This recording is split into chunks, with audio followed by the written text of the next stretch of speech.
Hey, we're the Howl guys on location, and today we're joined by Crispin Freeman. How are you doing today? Good. How are you? I'm doing very good. Excellent. Good. First question. What's your favorite anime that you've worked on so far? That would probably be Wolf's Rain. That was sort of a dream project for me. Not only because I got to work with the people who I admired who had worked on the dub for Cowboy Bebop, but also because the show itself had a lot of wonderful mythological themes, which I have a certain fetish for. So that really was a sort of dream come true project for me. Okay. Yeah. What was it like working on Hellsing multiple times? Well, it's interesting. We did Hellsing the first time, the TV series, and then they said we're going to come back and do Hellsing Ultimate, the OVA. And it's always interesting going back and revisiting something.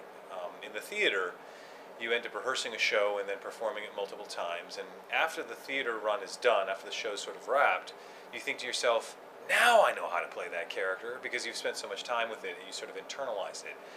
Almost never do you get to do that in film or animation.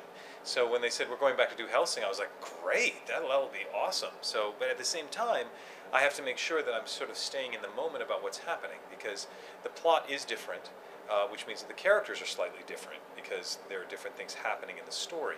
And so I need to make sure that I'm not just aping what I did before, that I'm actually staying present about what's happening that's different in this story from the last time, so that my character is consistent and believable in this new incarnation and isn't just a sort of carbon copy of what we did before.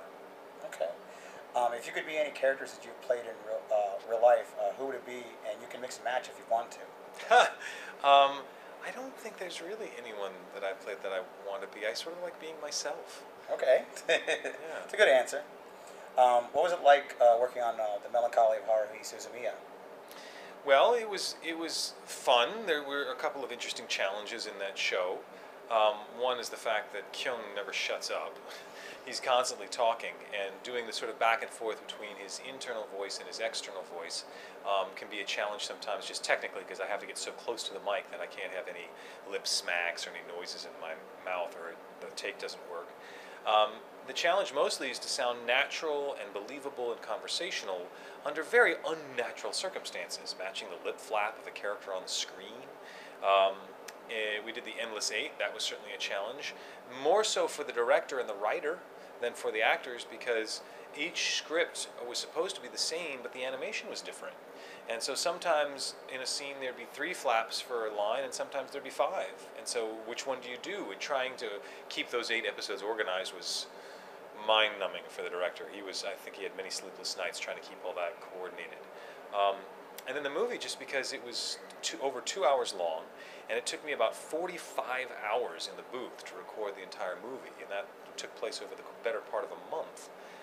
That's a long time to stretch out a 2-hour performance. If you're playing Hamlet, and I like to call the movie Kyun's Hamlet, if you're playing Hamlet, it's supposed to be a 2-hour traffic of your stage. You only have to maintain Hamlet for 2 hours.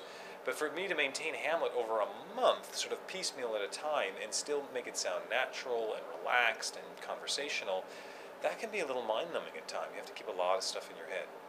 Okay. Is there anything coming out that you can talk about right now, or anything that might have recently come out that you'd like to plug? Usually I can't talk about anything because of all the NDAs we have to sign for the projects. But it was just announced recently, a rare exception to this usual situation. It has just been announced recently that we are dubbing Fate Zero, and that I've been cast as Kire Kotomine in the dub. They've actually announced the entire dub cast, and it's a fantastic group of actors for the show.